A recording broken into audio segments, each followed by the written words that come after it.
अक्सर रिश्ते एक बड़ी गलती से नहीं बल्कि छोटी छोटी बेपरवाहियों से टूटते हैं। और सबसे डेंजरस गलती क्या होती है, वो पल जब आप अपने लाइफ पार्टनर की बात सुनना बंद कर देते हैं। आज की कहानी में मैं आपको वो सच बताने वाला हूँ जो हर लड़ाई खत्म कर सकता है, अगर आपने दिल से सुना।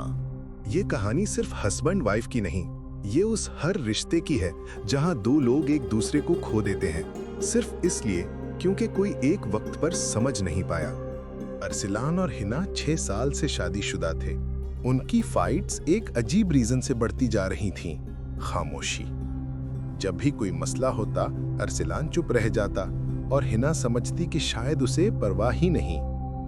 एक दिन लड़ाई हुई, लेकिन इस मर्तबा लफ्जों से ज्यादा खामोशी ने चोट पहुंचाई।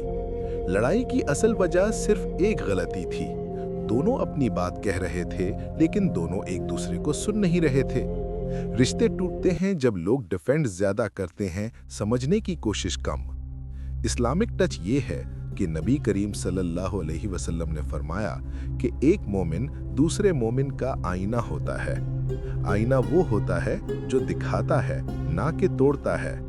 अरसलान ने सोचा, मैं क्यों चुप रह जाता हूँ? क्यों मैं बुरा समझता हूँ जो हिना कहना चाहती है? उसे समझ आया कि चुप रहना सलूशन नहीं, कम्युनिकेशन ही रिश्तों की सांसें होती हैं। अगले दिन अरसलान ने पहली मर्तबा कहा, हिना, मुझे तुम्हारी बात से दर्द होता है और मैं चुप हो जाता हूँ, लेकिन इसका मतलब ये नहीं कि मुझे परवाह नहीं। हिना रो पड़ी। मैं बस इतना चाहती हूँ कि तुम मेरी बात सुन लो, बिना इस डर के कि मैं तुम पर इल्जाम लगा रही हूँ। और फिर दोनों ने एक रूल बनाया, जब भी लड़ाई हो हम 10 मिनट्स के बाद बैठकर कामली बात करेंगे। हम डिफेंड नहीं करेंगे, बस सुनेंगे। उस एक रूल ने पूरा रिश्ता बदल दिया। रिश्ता तब टूटता है जब बात सुनने वाला कोई नहीं होता। अगर आप लड़ाई खत्म करना चाहते हैं तो मेहमान मत बनाएं, एक दूसरे का आसरा बन जाएं।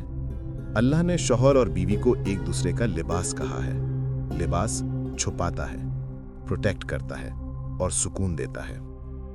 अगर आप चाहते हैं कि रिश्ते की लड़ाई खत्म हो तो इस वीडियो को शेयर करके किसी और का रिश्ता बचाएं और कमेंट्स में लिखें, मैं अपने रिश्ते को बेहतर करने की कोशिश करूंगा या करूंगी, ताकि आपका नया सफर शुरू हो।